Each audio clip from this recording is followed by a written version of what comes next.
All right. Hello, everybody. This is Dennis Harrigan. I'm a co-founder and partner at Connecticut Wealth Management. I'm with Kevin Leahy, who is co-founder and CEO of Connecticut Wealth Management. And today we actually have a bona fide celebrity with us. Very cool. We have John Dankosky. I know many of you are familiar with the name. You might be more familiar with the voice. John hosted Where We Live on NPR here in Connecticut for, I think, 130 years. Now he's with America Amplified. He's with the Connecticut Mirror. He sometimes hosts Science Friday on NPR, and he is a frequent host of the Connecticut Forum. We're really humbled and psyched to have John Dankosky. He's a good friend of the firm, and he's just a great guy. So, John, thanks for joining us this morning. Appreciate it. Oh, thank you for the kind words. And no, happy to do this. This is exciting. I'm usually on the other end of things, so this is Right. This is fun to have people ask me questions. Yeah. Now you can relax.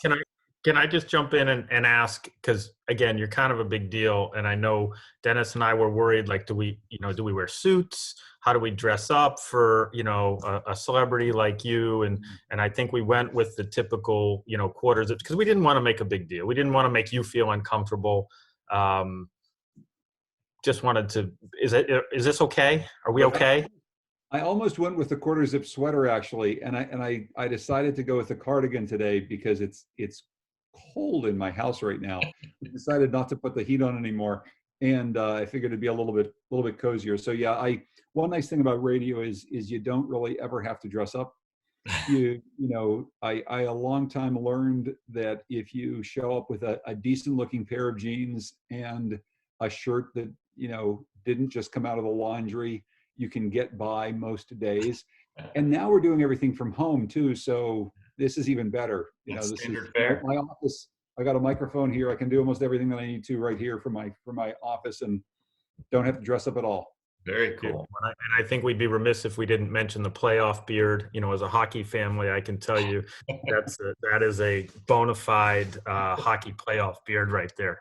It's been a long playoff season. This beard's going on 30 years in this condition. So yeah, it's been a long playoff season. Awesome. Cool. So why don't we roll into this, John? So the idea today was to really just get an idea from you about how the media is handling the coronavirus pandemic, and maybe you can give us some insight as to maybe some changes that it might bring to the industry, maybe some of the challenges. And then, maybe you can give us your opinion as to how the media has been handling the pandemic and trying to stay middle of the road with the opinions that they've been sharing. So, first of all, generally, how do you think the media has been covering this pandemic? It's not easy. No, it's not easy. And as we talk about being at home and working differently, everybody's having to do that, right? The media, specifically the broadcast media that I'm so familiar with, we've really had to completely upend the way we do everything. I mean, our business has been based on going out and talking to people for as long as there's been radio and television and newspaper. People do the same thing. You sit down and you talk with people one-on-one and you learn things. And we just can't do that anymore as well as we used to. We're having to do a lot more reporting on the phone. We're having a lot more conversations like this over Zoom with people. When we go out into the field, we can do some reporting, but you have to do it at a distance. I haven't had to do a whole lot of this myself, but I've gotten some pictures back from reporters that I work with around New England, standing there with their microphones on 6-foot poles and sort of holding them there. And so things that we've had to deal with, we don't have as much access to people. We don't have in radio the sound quality that we would normally have because everything's either over the phone or at a distance. We don't have the picture quality. Television news programs have started to look like this all the time because you've got people on Skype and Zoom as opposed to in the studio with you. So those are, I think, some technical challenges that people see. I think the bigger challenges really are, how do you cover something that is all encompassing, that is running through every single aspect of life, every beat, that you might cover, every story that you might cover, but then you also have to live it yourself. you also have to worry about where the toilet paper is coming from. You have to worry about whether or not anybody in your family has been exposed to the virus. You have to worry about the economic ramifications to you and your family. And so I think it's been really hard for the media, in large part because we have to stay on this all the time, and we have to be inundated with the latest news about it, when I think a lot of people are coping by escaping that. When their workday is over and their last Zoom call happens, or if they're an essential worker and their shift ends, they're able to go home and watch Netflix and just zone out. And while we make the time for that too, a lot of us are spending hours and hours and hours just watching the news and listening to the news and talking to people about it, and it wears on you. Yeah. I wonder if when the first day will be, I presume it hasn't happened yet, when a major news station will lead with something other than COVID, right? When will that have been 60 days? Will that have been 90 days? Will it have been 300 days? Anyway, that aside, John. Well, I would say, and it's something we think about a lot. When do you go back to normal? When do you actually start to tell stories that aren't about this? And I'll say the one difference with this story in this situation than anything we've had to deal with before is that the impacts are so pervasive, so long lasting, that I don't know that we'll ever get to a place in which any story that we tell over the course of the next couple of years isn't in some way impacted or affected by what's happening right now. Almost everything economically, politically, it's all being impacted by this. So it's gonna be running through every story we tell. John, do you think, and I'm not sure this is a fair question, but do you think, whether it's the local news channels or most especially maybe the big cable news channels, are they doing a good job? Are they covering this as you think they should be covered? Well, I'll say I don't get a chance to see all the local television news. I don't get to see all the cable television news, and I don't get to read all the newspapers. I think that there's a lot of really great work being done. I think that there's a lot of great work being done to hold people to account, to make sure that we have all of the latest information, that we've got the latest numbers so that we can help to make some determinations there. I think that where some of the media has fallen down, and I think we all fall into this, is with an absence of information, but an imperative to inform people. You tend to have conjecture, and any crisis that is based off of modeling the future as much as this crisis is just ripe for conjecture, right? This is, if we have bemoaned the fact that elections have been so driven by polling and poll results and predicting the future, we want to get away from that, but we always seem to lean more into it. This crisis is a story that is like that, but on steroids. Every day we're looking at these graphs and where are we? Are we bending the curve? Are we still going up? If we had done this, would this have happened? If we had done that, would that happen? And I understand why we're doing so much of that work. I tend to prefer just factual reporting on what we actually know, which includes accountability journalism. And I know, one of the things you guys want to talk about is sort of the politics of all this, and I'd love to get into that in just a little bit. But if you are supposed to hold people to account in government and business for doing the things that they say that they're going to do, at a time like this when people's lives are in danger, it's even more important to do that. But a lot of people look at that and say, well, how can you criticize in the midst of a crisis? How can you say that the governor or the president or the congressman isn't doing a good job while all of this terrible stuff is happening? Well, because it's our job, and we need people to know who they can trust, whether or not the voices that they're hearing have actually been accountable, have actually been doing the right thing or the things that they say that they're going to do. So that has to continue. And that sort of reporting, when I see that being done a lot in the newspapers, by some online news sources, and by some television and radio news, that's the stuff that I think is most advantageous. It's the most useful to the people in the audience. Mm. You know, you mentioned the need to maybe fill in some blanks, and so there is some conjecture by some in the media about where the slope is headed, whether we've peaked or not, and they're destined to be wrong, right? I mean, you're going to be wrong. Either you over predict or you under predict. You're bound to be wrong at some point. And we're in an environment where trust in the media is not, let's say, is not at its apex. Mhm. So how does the media in this odd environment, how do they engender more trust? Is it as you're saying, is it being candid with the hard-hitting questions and the honest critique? Or I don't know, I feel like the media is in a no-win situation. Yeah, no, I think you're absolutely right, but I think that it's another argument against conjecture, right? The more that we wish or hope or we say that it's going to be this or that, the less we're going to be right, the more we're going to have to go back and say, well, we said this before, but now it's like this. Um, Putting all that aside, what I just said, I think another thing that's really important for journalism right now is just to say there are scientists who are working on this very hard, and we need to understand, and they're working on everything from developing vaccines to figuring out how to get the public health infrastructure to serve the largest number of people, to testing, to everything else, to social distancing, real public health changes. We need to listen to those folks. And what's interesting is if you listen to scientists, they'll say, well, I know we said this a week ago. Yeah. And you know what? Now it's like this other thing. Yeah. And I'll tell you, that doesn't engender amongst a lot of the population a whole lot of confidence in scientists either.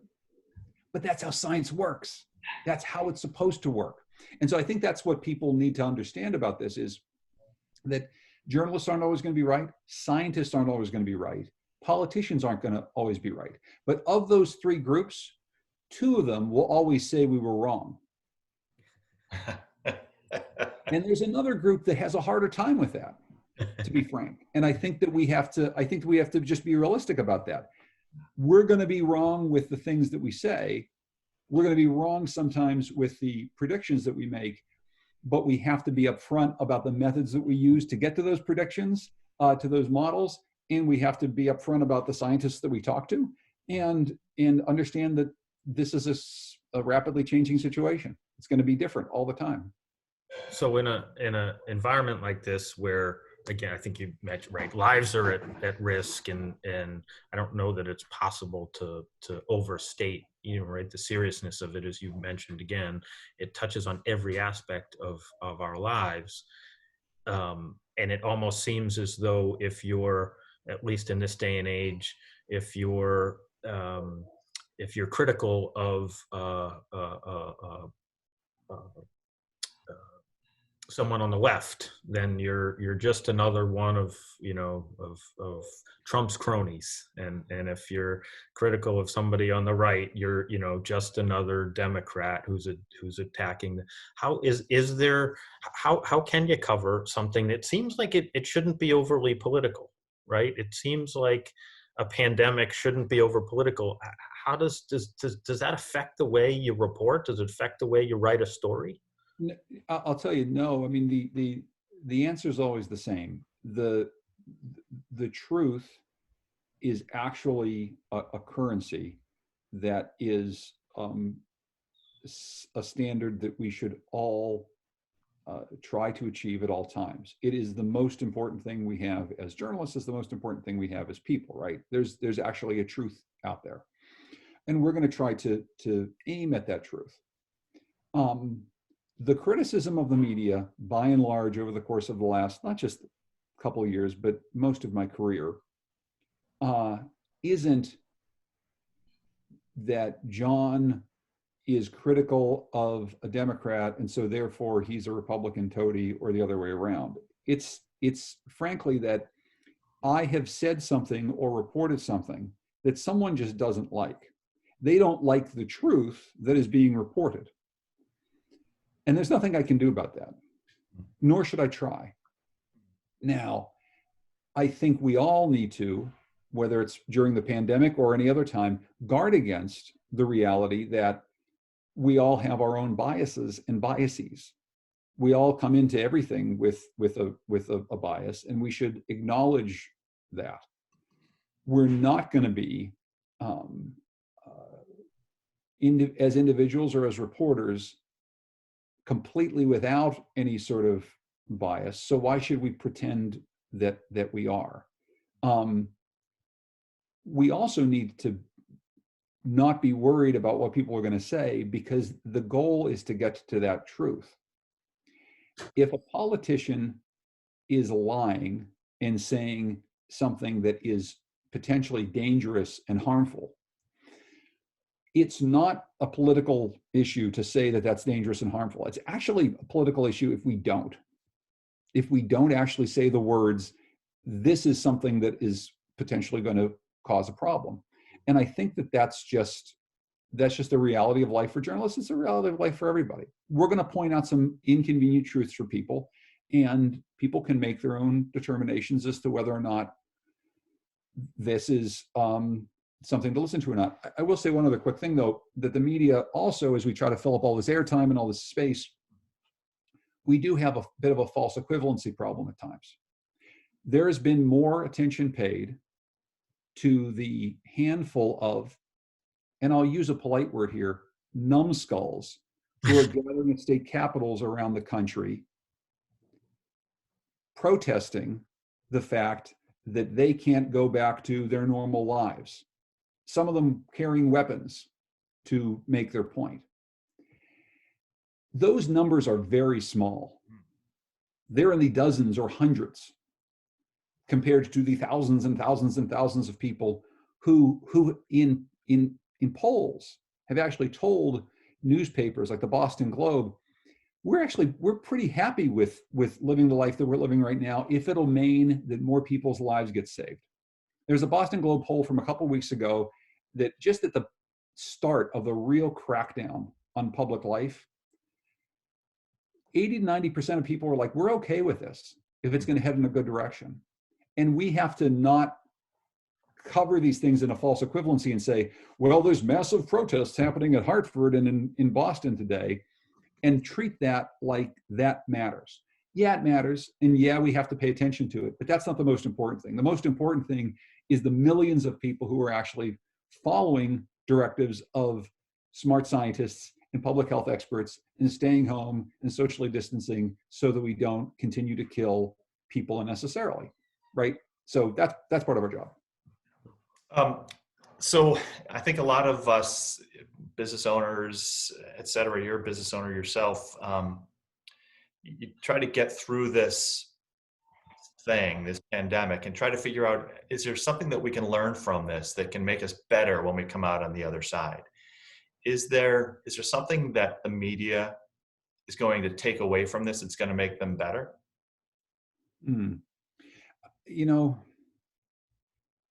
Well, I mean, I hope as people, we all take some things away from it that make us all better and make us more reflective about the lives that we're living and the way in which we're living those lives.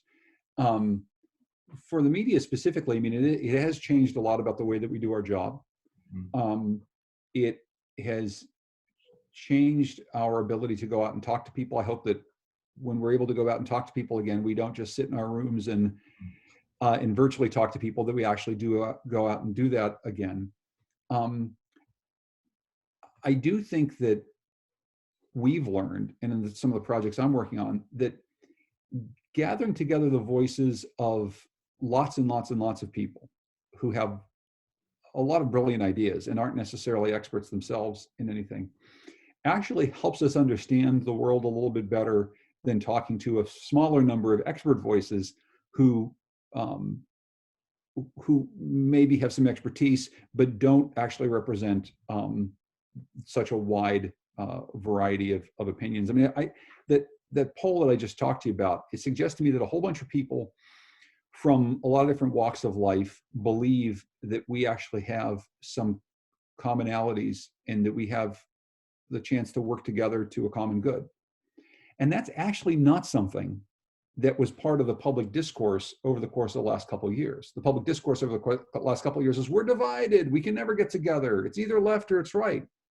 Well, what if we actually, as a people and as a media, like, well, we actually have a little bit more in common than we used to, and we actually, if called on, we can all work together to try to do something really, really big, and let's approach all of our jobs from that standpoint, as opposed to the standpoint that we were doing before, which is, he's right, he's wrong, he's the enemy, he's a problem.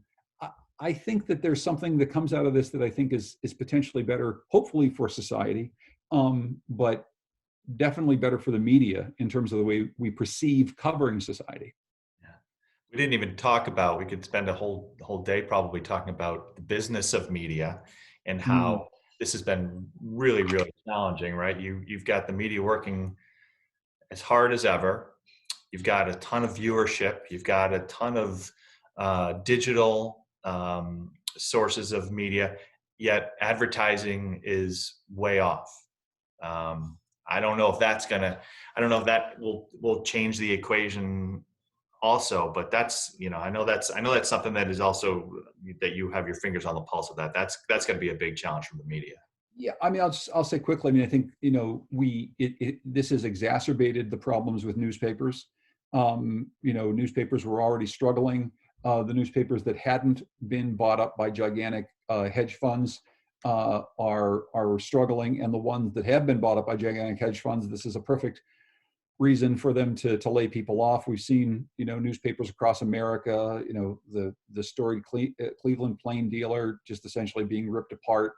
We see layoffs at the Hartford Courant continue. It's become a shell of its former self, much less original reporting, although the original reporting that is done is excellent, and there's some amazing reporters who still work there. That model hasn't worked for a long time, and this hasn't helped. Public media is going to struggle because people don't have the disposable income to be able to give money to their local public radio station or television station. But we have had a lot of people stepping forward and saying they do want us to be there. So I think that there's going to be some of that as well. The business of media, I don't think, is going to be much different than the business of everywhere else. We're going to have a hard time getting back to normal out of this. We're going to struggle because so many of the businesses that we rely on for, whether it's advertising or underwriting, they're just not going to make money in the same way that they were before. They're not going to be able to advertise in the way that they used to.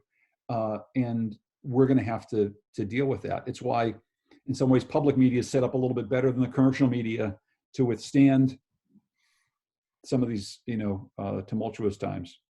So that leads me maybe to a closing question, which is, if we have, I don't know, probably upwards of 4 or 5 followers to this little video blog that we're doing, how much do you think we could get in sponsorship dollars, John? Well, and do you know anyone that would be willing to sponsor? I was going to say it's sort of it all really depends, right?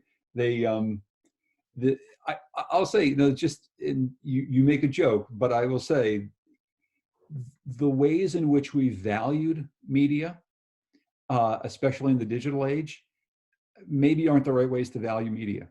So we built up a system by which, clicks or listens are the currency. And that's built out of the old broadcast model. And so what if there's a different model in which we said, yeah, maybe there's 4 or 5 or 50 people who watch this, but those 4 or 5 or 50 people really actually care about it.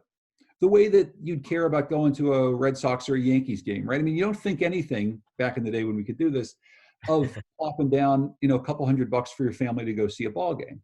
Well, why? It was because it was important, it was entertaining, it was a night out. So is a conversation like this, or your local public radio station, or the Connecticut Mirror, is it worth, I'm going to sound like a fundraising pitch, but is it worth that $200? Why or why not? And think about that, because we're going to probably all have to make a lot of choices like that. And maybe we won't be able to go see the Red Sox for a while, but since we're going to be stuck at home, maybe we should figure out, can we pay for the things we actually want to watch? And I don't know, there's thousands of things on Netflix, but not all of them are good. This is much more interesting than Netflix, guys. I got to tell you. Wow. Well, the one thing that I've learned here today for sure is, I mean, I've hopefully learned a few things, but your job is safe. I don't think that, did you use the term knuckleheads before? I think I did. Yeah. I think these two knuckleheads, I don't think are going to be taking your Numbskulls. numbskulls. They say numbskulls. I can't remember. I was trying to use I wasn't sure, how much of a family program this was. Yes. But all kidding aside, the great John Dankowski, thank you. This is really, really. Yeah, this is awesome. Thank you. This is not product placement, by the way. We did not get paid for me to be holding this coffee mug. But John, thank you. Thank you so much for spending a few minutes with us today. Hopefully people learned a little bit more about how the media's been handling the coronavirus issue and maybe some of the changes we'll see going forward. So thank you. We're going to do another one of these in a couple of days. Actually, tomorrow we're going to record one with our investment committee from the firm and hear what they have to say about what they're looking into and how they've been managing client accounts. So thank you for those of you that are maybe still watching, both of you. But thanks, John. Really appreciate it. And we'll see you soon. Absolutely. Thanks so much, guys. Thanks. Cheers. Stay safe.